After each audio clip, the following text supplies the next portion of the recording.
Así inicia ese Noticia en Profundidad. Qué placer estar con ustedes. Soy Tatiana Pérez y les saludo desde nuestra sede central en Caracas, en Venezuela. A partir de este momento tenemos 3 temas que son noticia.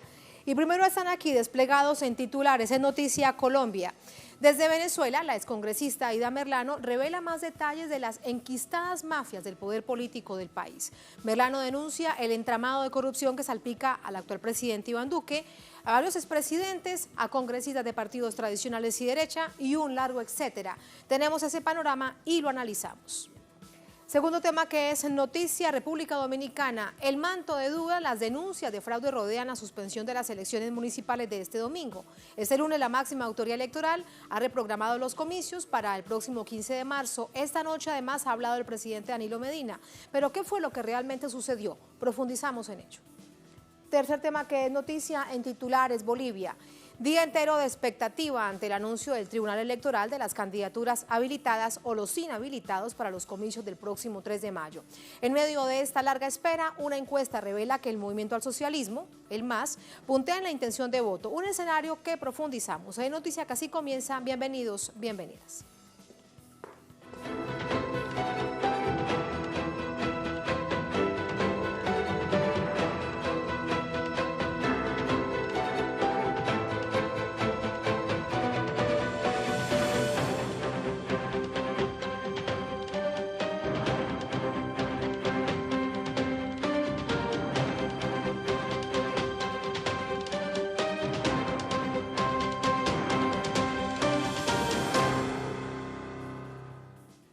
En Noticia Colombia, la excongresista de este país, Aida Merlano, quien se encuentra detenida en Venezuela, denunció nuevos casos de corrupción que involucran al presidente Iván Duque y a otros altos funcionarios del Estado. Un entramado de corrupción histórico de partidos de la derecha, sobre el que ella entrega más detalles a continuación. La ex senadora colombiana Aida Merlano contó los más intrincados detalles de lo que parece ser un secreto a voces en Colombia. Vicky, la fiscalía es manejada por la familia Char y toda Colombia lo sabe, por Vargas Lleras también. Merlano aseguró que el actual presidente colombiano Iván Duque ganó la presidencia por compra de votos durante la segunda vuelta electoral. Según su testimonio, autoridades de Colombia pagaban unos 10.000 pesos a los ciudadanos para que votaran por Duque. La cuota invertida para su campaña presidencial superó los 6.000 millones de pesos. Primero, que Julio compró votos para elegirlo. No solamente Julio, sino también la familia Char. Y la familia Char dirigió ante todos los políticos tradicionales que terminaron de alguna manera vendidos a la familia Char, y ya los caciques tradicionales de la costa se le deben a la familia Char, terminaron comprándole los votos para que se eligiera presidente de la República. ¿Pero ellos no estaban con Germán Vargas? Estuvieron con Germán Vargas hasta el resultado nefasto que tuvo en la primera vuelta. En la segunda vuelta ya Germán salió del escenario político, y entonces ahí sí toda la maquinaria política se enfrascó a apoyar a Duque y todos compraron votos para elegir a Duque. Según la excongresista, Iván Duque conocía que en la costa atlántica estaba en marcha una maquinaria electoral para comprar votos a su favor. Lo mismo habría sucedido con Juan Manuel Santos, al cual estaría asociado el llamado hombre del maletín, pieza clave en la entrega del dinero para la compra de votos, entre ellos los de la reelección del mandatario como presidente de Colombia. Claro que sí lo sabía, como también lo hicieron todos los políticos o todos los políticos que fueron elegidos en el Centro Democrático, que también salieron a comprar votos y que muchos están denunciados, y no voy a mencionar sus nombres porque tengo quizás una relación amistosa con muchos de ellos, pero que están denunciados públicamente y ellos no están hoy pagando una condena y tampoco están privados de la libertad, pero yo sí. El sistema de corrupción y compra de votos, denunciado por Aida Merlano, salpica también al ex candidato presidencial Germán Vargas Lleras y al ex fiscal general Néstor Humberto Martínez. Detalló la excongresista cómo el sistema de contrataciones públicas favorece empresas que a su vez entregan comisiones o coimas a congresistas que cumplieran las cuotas políticas de diferentes partidos de derecha. En 2018, Merlano fue condenada a 15 años de prisión en Colombia por corrupción y tenencia ilegal de armas, cuando aún tenía pendiente un proceso por los delitos de compra de votos y fraude electoral. El 1 de octubre de 2019 se fugó durante una cita médica en Bogotá y ahora, según denuncia, el presidente Iván Duque intenta asesinarla. Con esos términos en que él se expresa de mí, yo podría decir que son los términos que él utiliza cuando se ve al espejo. Y para los que piensan que yo mentí en cuanto a mis aseveraciones, que él quería asesinarme o estaba confabulado con las personas que querían asesinarme, yo no estoy mintiendo y tengo las pruebas para demostrarlo. La ex senadora colombiana habló en exclusiva durante poco más de 2 horas con la revista Semana desde Caracas, donde se encuentra privada de libertad, tras ser capturada el último 28 de enero en el estado Zulia, bajo cargos de usurpación de identidad, uso de documento falso y asociación para delinquir.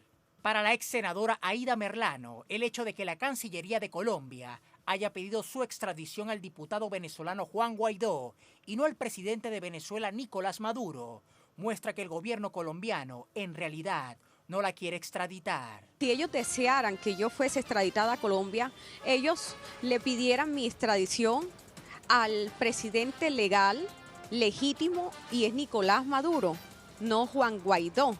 Entonces, en ese sentido, pienso que es un absurdo político, diplomático y una vergüenza nacional de mi país en hacer semejante solicitud, más cuando la Corte Suprema de Justicia se lo requirió al presidente y de una manera tan inadecuada hizo una solicitud a un presidente que no es legítimo. Juan Guaidó. La ex senadora asegura que entregará las pruebas del entramado corrupto del sistema político colombiano e investigarlo deberá ser tarea de la justicia colombiana. Y hablamos además de repercusiones. El reconocido columnista colombiano Ramiro Bejarano aseguró que las acusaciones de la ex senadora Merlano pueden desatar una verdadera crisis política por su carácter y gravedad. Más temprano, en la edición central, informamos que Bejarano es abogado de la excongresista de Aída Merlano. Aquí nos permitimos rectificar. Sin duda son unas acusaciones muy graves contra personas que están muy vinculadas con el gobierno, empezando por el doctor Iván Duque y por las personas que en la costa atlántica han sido sus aliados tradicionales. Yo creo que eso tiene que desatar una gran crisis política y también una crisis judicial, porque en el caso del doctor Iván Duque no lo puede investigar la Fiscalía porque él tiene un fuero especial, pero la Comisión de Acusaciones sí va a tener que apersonarse de eso, porque si la acusación de la doctora Aída Merlano es que distribuyeron con su consentimiento 6.000 millones de pesos para comprar votos en su elección, ese es un tema que no puede quedarse simplemente en los anaqueles de una entrevista periodística. Eso tiene que ser investigado, tiene que ser esclarecido. Ahí está la postura, la reflexión del columnista Ramiro Bejarano. Vamos ahora con el análisis. Seguimos profundizando con David Racero, representante de la Cámara por Bogotá. David, ¿cómo está? Buenas noches. Muy buenas noches, Tatiana. Gusto en saludarlos, toda la teleaudiencia de Es Noticia.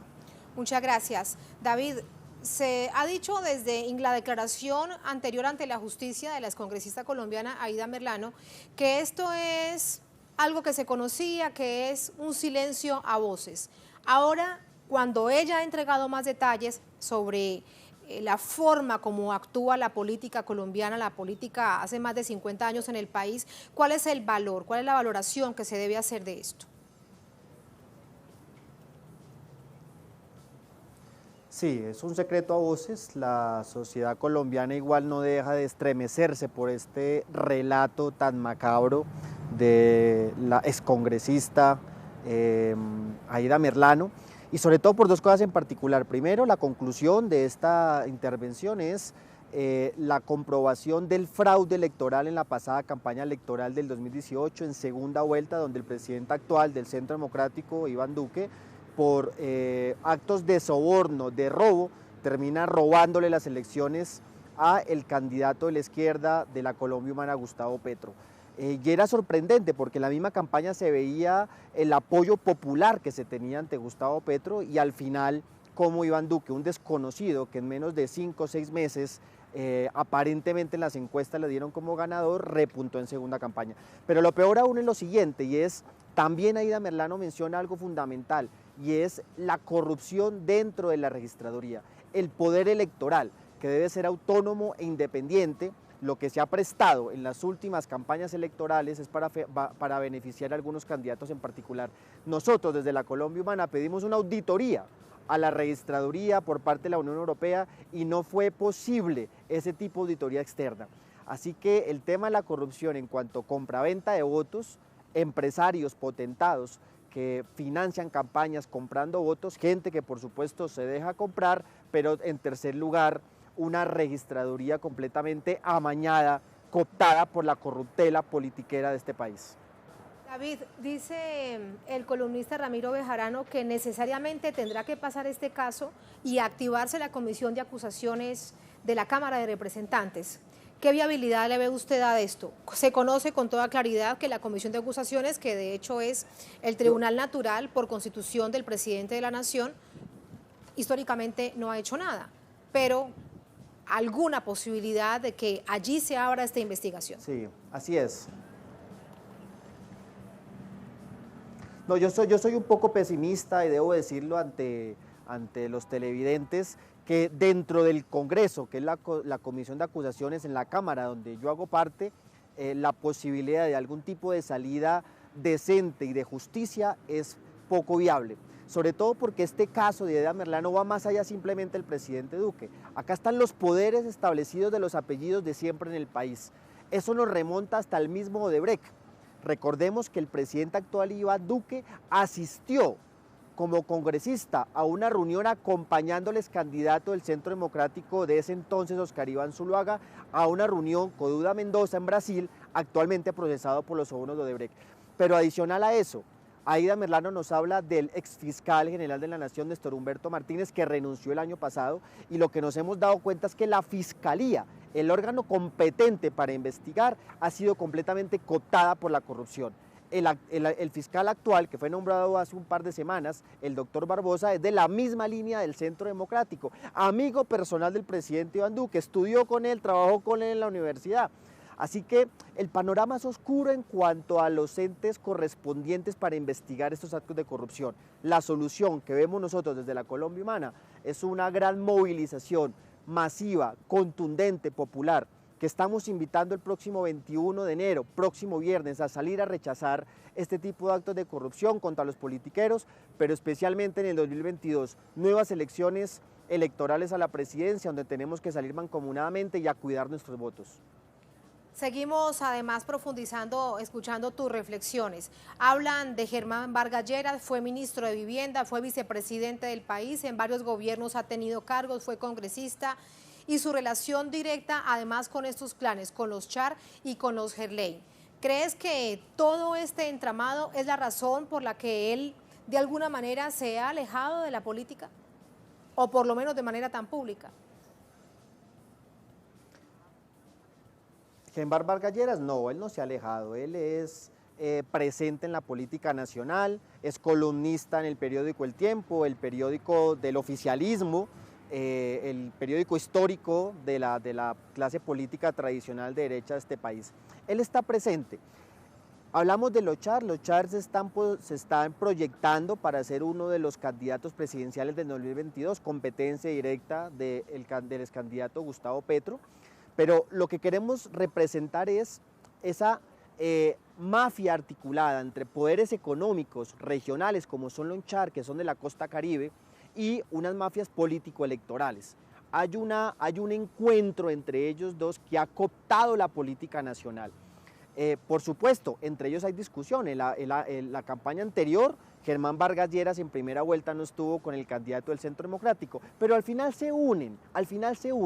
La clase política tradicional de Colombia no tiene el menor escozor para poderse unir al momento de ver que la ciudadanía, que el pueblo está respondiendo y que está proyectando figuras alternativas Por supuesto no van a permitir o no permitieron en su momento que llegase Gustavo Petro, el candidato alternativo de izquierda, pero yo sí quiero decirles algo, sobre todo a la audiencia, a los televidentes de pronto que no son de Colombia, que la ciudadanía colombiana se está expresando multitudinariamente desde noviembre, que hay una gran movilización social que está cansada, agotada, hastiada de esa corrupción de los mismos políticos de siempre. Y el cambio ya está pasando, el cambio no nos lo van a dar los jueces ni los congresistas actuales, el cambio lo está dando la ciudadanía de a pie, que se cansó y que sabe que en el 2022 tiene que votar mucho más de lo que votó la vez pasada, que aunque pretendan robarnos no lo van a poder hacer. Sí, y allí además en este análisis de la política tradicional para decidir por quién votar, ¿cómo sale afectado, si se quiere, el Partido Conservador y el Partido Liberal? A través de los representantes que evidentemente Aida Merlano ha nombrado, particularmente el Partido Conservador. Si el Partido Conservador era Merlano, senador del Partido Conservador, aquí en Colombia hay por un cambio de ley, se habla de lo que se conoce como la silla vacía y es castigar al partido que dentro de sus miembros, en este caso una congresista como Aida Merlano, se le haya comprobado algún tipo de acto ilegal en su ejercicio como política o en campaña. Estamos esperando, por ejemplo, yo en particular coloqué una demanda para aplicarle la silla vacía al Partido Conservador para no permitir que continúe la congresista que le seguía en votación a Aida Merlano, en este caso la congresista Soledad Tamayo. Queremos aplicarle la silla vacía al Partido Conservador, pero lo que sí es cierto es que tanto el Partido Conservador, un poco menos, en menor medida el Partido Liberal, pero el Partido Conservador es un partido que siempre se acomoda al poder. El Partido Conservador no duda en cambiar siempre. Cuando era el presidente Pastrana, después se volvió uribista, después fue santista, ahora duquista. Es el partido que cambian los presidentes, pero ellos se mantienen. Lo que nosotros le pedimos es a la ciudadanía consciente que sepa muy bien cuáles son sus congresistas, cuáles son los partidos que están apoyando. Esto indiscutiblemente necesita un cambio social. Ese mundo político que queremos que cambie solo va a cambiar si cambia el mundo social, el mundo ciudadano, con mayor conciencia, mayor pedagogía y mayor honestidad. Igual, el Centro Democrático, hoy sabemos, salió a desmentir como era natural la intervención de Aida Merlano. Si ustedes se dieron cuenta en la entrevista, Aida Merlano no quiso referirse al expresidente Álvaro Uribe Vélez. Y no quiso referirse justamente por el miedo que ciertas mafias o que las mafias de este país le tienen al mismo senador hoy en día, Álvaro Uribe Vélez. Pero él está detrás de todo eso, así como está detrás del presidente Iván Duque, como está detrás del tema de Odebrecht, como está detrás del fiscal Néstor Humberto Martínez. La impunidad impera en Colombia en casos de corrupción y solamente con un poder político fuerte, decente, que los pueda frenar, es posible hacer ese cambio. Y con todo esto que nos dices, la verdad es que en el escenario que se ve, se mantendrá este nivel de impunidad, aunque ella tenga las pruebas, no obligará esto a la Fiscalía General de Colombia, a los jueces, a avanzar, porque ella de todo esto dice, tengo las pruebas, aquí están. Es decir, no habría nada más que hacer, tendrían que investigar porque están las pruebas. Nosotros esperamos, sí. Claro, tal cual, el paso a seguir en un país decente debería hacerle seguimiento a las denuncias que está haciendo Aida Merlano y por supuesto con las pruebas que ella dice que va a presentar. Nosotros sospechamos, por ejemplo, que la insistencia que está haciendo el presidente Duque para solicitar la extradición, no al presidente Maduro, sino al presidente interino Guaidó, es simplemente una manifestación de que efectivamente ese poder que está aquí en Colombia no quiere que venga Aida Merlano a expresarse, a comunicar y a denunciar todo lo que está haciendo. Así que lo que tenemos es el acompañamiento de la opinión pública, de los medios de comunicación, la conciencia ciudadana para presionar para que se abran las investigaciones pertinentes y que lleguen a feliz término. Sin presión popular, dudamos mucho que el propio poder se pueda reestructurar. Ellos no lo van a permitir, no lo están haciendo. De ahí surgió, por ejemplo, la movilización contra el anterior fiscal Néstor Humberto Martínez, que está imbuido en todos los casos de corrupción grandes de este país, y justamente esa presión ciudadana fue la que llevó a su renuncia. pese a que él lo camufló bajo otros argumentos, pero sabemos muy bien que fue esa reacción popular. Así que con la movilización actual, con el ascenso que estamos teniendo los sectores alternativos y con el hastío que está teniendo la ciudadanía respecto a la política tradicional, vemos que es la única manera de contrarrestar un poder enquistado en las estructuras del Estado, empezando con la propia registraduría, que debería ser un poder completamente externo al poder político del país. Un poder independiente y no al servicio de los gobiernos de turno. David, me queda algo por preguntarle acerca de lo último que usted decía, y es que de nuevo el gobierno del presidente Duque le pide a un gobierno fantasma, a un gobierno que no existe, la extradición de Aida Merlano, al diputado Juan Guaidó. La pregunta, bien parte ya me lo has respondido, es probablemente porque no quieran, ella dice exactamente lo mismo, pero ¿dónde realmente podrá estar mejor para que siga declarando, para que presente las pruebas y avance en todo ese material que ya tiene, en Venezuela o en Colombia? Sí, así como se están dando las cosas, la misma Aida Merlano ha dicho, insinuado justamente que se siente más segura donde se encuentra que viniendo directamente a Colombia. Ella misma ha expresado que teme por su vida. Dice que tiene pruebas de que el mismo presidente Iván Duque podría atentar contra su vida. Entonces, evidentemente, si ella no ve garantías para poder declarar aquí en Colombia, el lugar natural donde pueda estar para poder hablar en función del beneficio de Colombia debe ser en Venezuela. Pero nosotros desde el Congreso hemos querido también entablar un diálogo, que haya no simplemente una interlocución con medios de comunicación, sino esto, que es un tema de interés nacional, popular, del pueblo colombiano, debe ser abordado desde diferentes actores, y por eso el Congreso o algunos sectores del Congreso hemos querido también entablar este tipo de diálogo. Y lamentable que en este conflicto que ha querido desencadenar el presidente Iván Duque con su partido Centro Democrático ante Venezuela, no se permita la más mínima cordura, la más mínima relación diplomática para que casos como estos, que van más allá de las disputas ideológicas, puedan tener un feliz término. Eso ni en los peores momentos de la Guerra Fría se había roto tanta la comunicación para simplemente poder tener un diálogo diplomático en cosas tan necesarias, tan importantes para los dos países, porque esta vez nos toca Colombia, pero de aquí para allá también puede ser en casos como estos de delincuentes de talla internacional o que afecten algún tipo de seguridad dentro de los países. Así que bueno, nosotros esperamos que esa sea una reflexión para el pueblo colombiano, de que este bloqueo que se ha generado, esta falta de comunicación con el gobierno venezolano, pueda de una vez por todas terminar.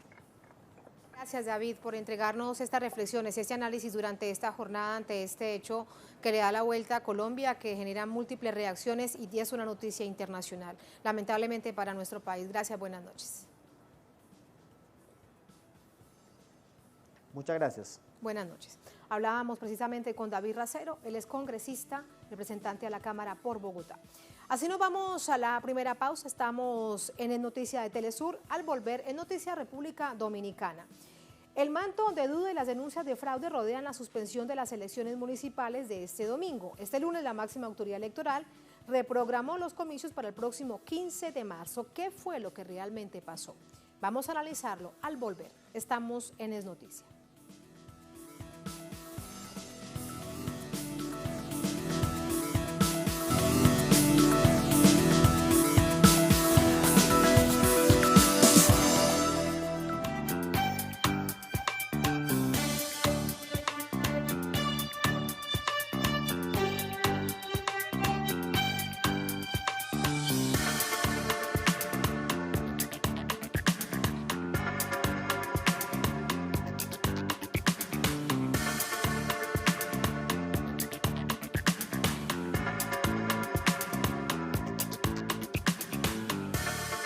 En Noticia República Dominicana, el presidente de la Nación, Danilo Medina, confirmó el 15 de marzo como fecha para la repetición de comicios municipales suspendidos la víspera por supuestas fallas técnicas en el sistema automatizado. El presidente dijo que espera contar con el acompañamiento de observadores internacionales, entre ellos la OEA. La elección de las autoridades municipales de República Dominicana el próximo 15 de marzo se llevará a cabo con voto manual, luego del caos ocasionado por la suspensión del proceso electoral la víspera. Desde el sábado y durante la mañana del domingo ya se denunciaban fallos en las máquinas en centros de votación de todo el país. Por ejemplo, en la boleta electrónica solo aparecía el candidato oficialista del Partido de la Liberación Dominicana. Eso es lo que está sucediendo. La Procuraduría General solicitó a la Junta Central Electoral un informe técnico sobre lo sucedido para iniciar una investigación. Desde afuera, no faltó la intromisión de Estados Unidos, con una alerta emitida por la embajada ante posibles escenarios de protestas. Medios locales informaron sobre víctimas fatales y heridos en medio de las protestas por la indignación del pueblo. Si este mismo desorden que se está presentando ahora se presenta para las presidenciales, aquí en este país va a correr la sangre porque el pueblo ya está harto de tanto abuso y tanto maltrato. Las irregularidades generaron reclamos inmediatos de las fuerzas políticas afectadas. Candidatos a las presidenciales programadas para mayo se pronunciaron. Evidentemente, la Junta Central Electoral ha fracasado. Constituye un hecho sin precedente y un grave atropello a los derechos democráticos el que los ciudadanos dominicanos no hayamos podido ejercer libremente el derecho a elegir y ser elegidos como lo consagra en la Constitución. Como ciudadano y candidato a presidente de la República por el PLD, siento una justa indignación y exijo una rigurosa investigación y que a los responsables les caiga todo el peso de la ley. Desde las pasadas elecciones primarias en octubre, el expresidente y ahora candidato opositor, Leonel Fernández, ha insistido en que el PLD hizo fraude. En esa ocasión, Gonzalo Castillo resultó electo candidato oficialista por encima de él. Para Fernández, el fallo del domingo es la continuación de una trama criminal del partido de gobierno. El único partido que extrañamente no se vio afectado por ninguna de estas circunstancias anómalas fue el partido de gobierno, cuya actual cúpula dirigencial desde hace algún tiempo viene cultivando una inescrupulosa conducta de irrespeto a la Constitución, de desconocimiento de la institucionalidad democrática y de quebrantamiento de la voluntad popular. El mecanismo electrónico adoptado por el país caribeño, que lejos de robustecer la democracia, hizo evidentes las trampas en el proceso. Vamos a entrar con el análisis. Para ello nos acompaña Guillermo Peña, él es abogado politólogo, nos acompaña desde Santo Domingo. Guillermo, ¿cómo está? Buenas noches. Buenas noches, saludos a todos y todas allá. Muchas gracias. Guillermo, ¿qué cree usted que fue lo que realmente sucedió? Tal como lo han dicho las autoridades electorales, que fue un problema en el sistema automatizado, un problema que había arrastrado una elección anterior y ahora se repitió. ¿Crees que fue eso lo que sucedió? Bueno, hasta ahora en el país se han manejado varias teorías, pero sin lugar a dudas que el problema ocurrió con el voto automatizado. El voto automatizado no funcionó en más de 18 municipios, o sea que prácticamente un 60-70% de el voto automatizado no funcionó. El problema fue ahí, en el voto manual no se presentaron problemas, sino en el sistema de voto automatizado.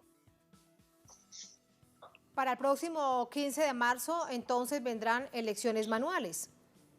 Si ese realmente es el problema. Así es, ya la Junta Central Electoral anunció que para el próximo 15 de marzo serán convocadas las nuevas elecciones municipales sin el voto automatizado, o sea, será un voto manual completamente porque no hay confianza en el sistema del voto automatizado. Lo que ocurrió fue que no cargaban las boletas completas, solamente cargaban del Partido de la Liberación Dominicana y obviamente no cargaban de los otros partidos. Y eso ocurrió que hubo muchas quejas de los partidos políticos de por qué no cargaban la boleta completa y al final pues se decidió precisamente suspender las elecciones porque no cargaba la boleta de manera completa. ¿Y cómo no generar suspicacias si solamente carga la boleta de un partido y los demás partidos? La oposición no encuentran sus votantes la boleta. Resulta lógico ahora. Todo este manto de duda para el próximo 15 de marzo, ¿cómo crees que se debe subsanar? La tarea del Tribunal Supremo Electoral, del gobierno, de autoridades, de todo el sistema público para que una situación de esta no se repita. Bueno, lo que procede ahora mismo es precisamente ya se ha anunciado unas nuevas elecciones el 15 de marzo. Creo que debe haber un diálogo, un acuerdo político entre los principales partidos para precisamente tomar una decisión sobre las nuevas elecciones. Precisamente el candidato de la oposición, de Luis Abinader, dijo que se había elegido una nueva fecha sin consultarle, y también en el caso de Leonel Fernández, también el candidato de la Fuerza del Pueblo, tampoco se le ha consultado sobre esta nueva fecha. Entonces, lo que procede es que los partidos políticos se pongan de acuerdo. Ya la Junta ha anunciado que va a ser el 15 de marzo esta nueva elección municipal, así que tendrá que haber un pacto político para generar confianza. También han habido protestas a través de alrededor de la Junta Central Electoral pidiendo la renuncia del presidente de la Junta Central Electoral y todo el pleno de la Junta Central Electoral, incluyendo sus suplentes. O sea que ese es el ambiente ahora mismo que se está viviendo en la República Dominicana por esta suspensión de las elecciones que no tiene precedente en la República Dominicana. Nunca había ocurrido esto, y hay un ambiente de desconfianza en la Junta Central Electoral, y lamentablemente pues esta es la situación que estamos viviendo en el país. Guillermo, ¿cuál es tu apreciación acerca del mensaje que envía esta noche el presidente Danilo Medina? Él llama a la calma a los partidos políticos, llama a la constitucionalidad, le dice a la población que tengan tranquilidad, que se debe confiar en la transparencia del proceso. ¿Cuál es tu apreciación acerca de ese mensaje que envía el presidente?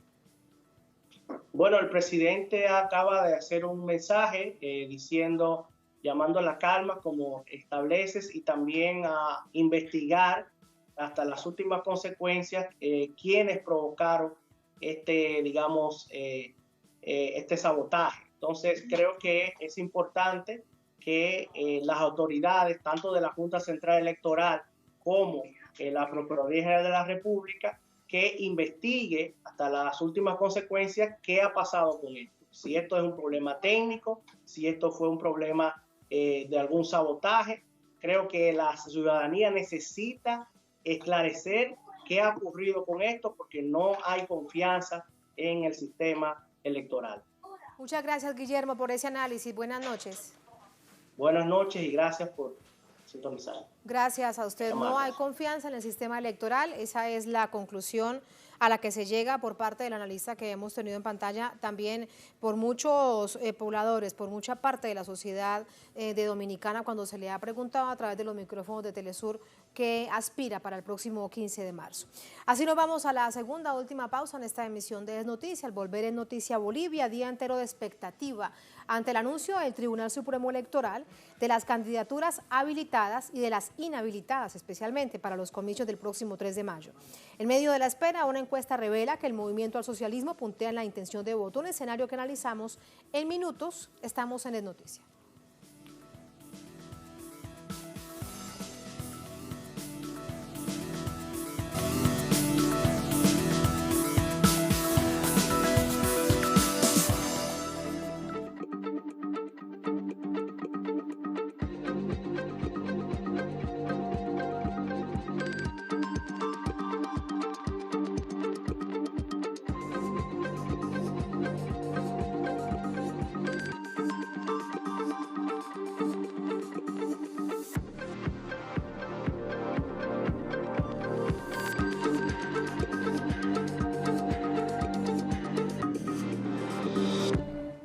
En Noticia Bolivia, recientes sondeos indican que el binomio del MAS, conformado por los dirigentes Luis Arce y David Choquehuanca, encabezan las preferencias de los votantes con al menos 14 puntos por encima de su más cercano competidor.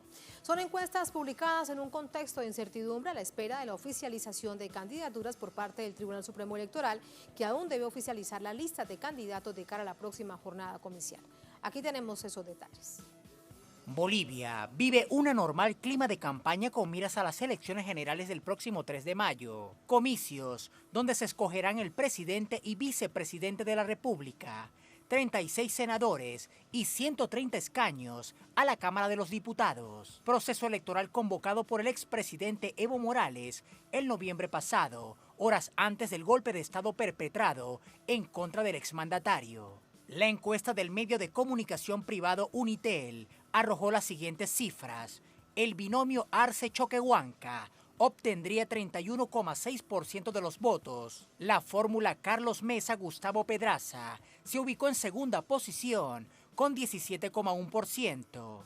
Le sigue la propuesta encabezada por la presidenta de facto, Yanine Áñez, y Samuel Doria Medina, que rondaría el 16,5%. La dupla compuesta por Luis Fernando Camacho y Marco Pumari contaría con 9,6% del espectro electoral. En quinta posición se ubicó el candidato ultraconservador Chi Hyun-chun con poco más del 5%, entre otras propuestas que engloban la candidatura del expresidente Jorge Tuto Quiroga, el sindicalista Feliciano Mamani y el militar retirado Ismael Shavit, que solo agruparían en torno al 3,7% de los sufragios. A pesar de que todas estas fórmulas ya han sido inscritas, el Tribunal Supremo Electoral, máxima instancia electoral del país, todavía debe habilitar legalmente todas las listas de candidatos para el 3 de mayo. Bolivia se encuentra inmersa en un caos institucional a raíz de la crisis política desencadenada por el golpe de Estado contra Evo Morales, además de la destitución, persecución e inhabilitación de decenas de dirigentes del MAS, formación que gobernó ininterrumpidamente entre 2006 y 2019 y que sigue siendo la principal fuerza política del país. Los principales voceros del movimiento al socialismo, encabezados por el expresidente Evo Morales, denuncian persecución política. En el caso de Morales, asegura que el gobierno de facto intenta impedir su inscripción como candidato al Senado por la circunscripción de Cochabamba. Sectores opositores al MAS, como el autodenominado Comité Nacional de Defensa de la Democracia, CONADE, han amenazado que la eventual habilitación de la candidatura de Morales representaría una hecatombe social para la ya convulsionada nación andina. Allí los hechos, vamos a analizarlos vía telefónica con Gabriel Villalba, es analista geopolítico, nos acompaña desde La Paz en Bolivia. Gabriel, ¿cómo estás? Buenas noches. Buenas noches, ¿cómo están?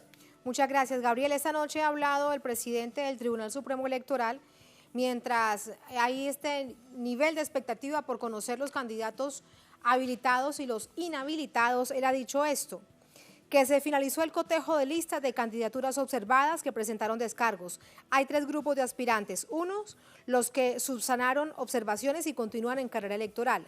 2, los candidatos inhabilitados por incumplimiento de requisitos, por no presentar especialmente documentos. Y 3, aspirantes con demandas de inhabilitación. Allí se encuentra el expresidente Evo Morales.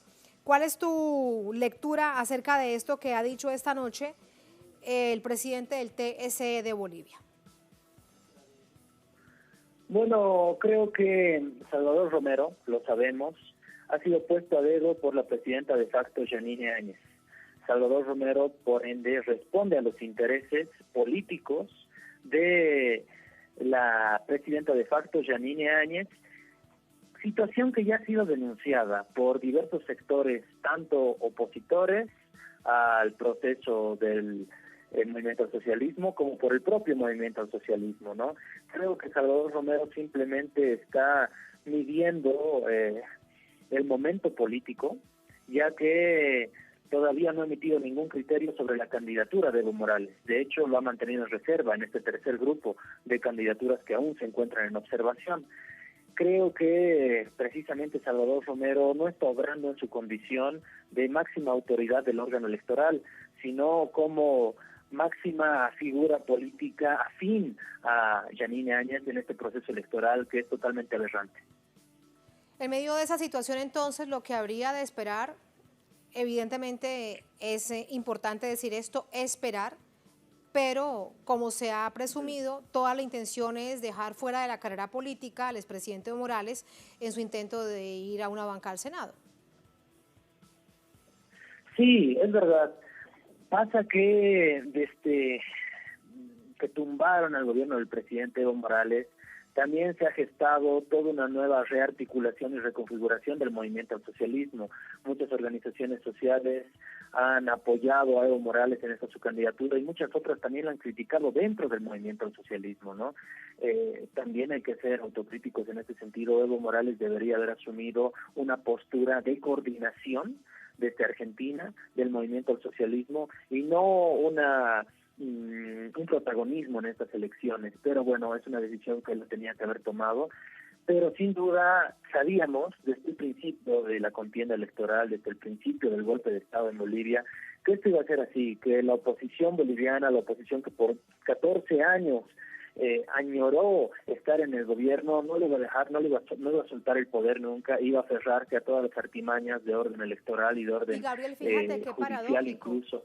Sí, porque qué paradójico que resulta. ¿Perdón? Además, sí, te digo yo, y te pregunto, qué paradójico resulta todo esto. Evidentemente, expresidente Morales es la figura más fuerte del movimiento al socialismo, es su gran referente. Sin embargo, hay otros que ahora se le apuestan como candidato y fórmula a la vicepresidencia para el próximo 3 de mayo y van de primeros en la contienda. Hay cosas que no se pueden acabar por más que la oposición lo quiera.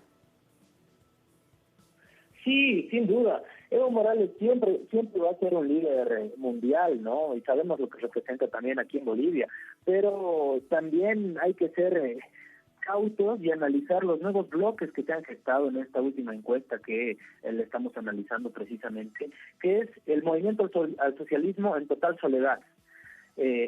Independientemente de la figura de Evo Morales, con un 36% que no le alcanza para ganar en una primera vuelta, y tienes a un bloque totalmente fascistoide encabezado y combinado por Yanine Áñez y Luis Fernando Camacho, que van a disputar el voto en el oriente del país. Por otro lado, como tú muy bien lo decías, tienes un tercer bloque que representa a las figuras políticas caducas de la oposición boliviana, como es Dr. Chi, que se ha presentado por segunda vez, el 2019 se presentó a las elecciones y lo está volviendo a hacer, Carlos de Mesa, que ya ha sido presidente, que ha sido gestor de la guerra del gas el año 2003, y Tuto Quiroga, que creo que representan figuras políticas que deben ser enterradas, pero sin embargo, Carlos Mesa, sin hacer nada y sin decir nada, sin hacer campaña prácticamente, tiene la segunda posición en intención de voto, ¿no? Este es un hecho no menor a analizar y creo que refleja también la reconfiguración en el panorama político boliviano.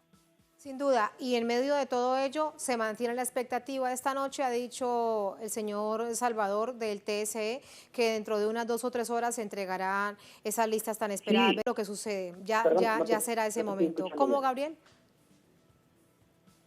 No te estoy escuchando bien. Sí, ahora sí.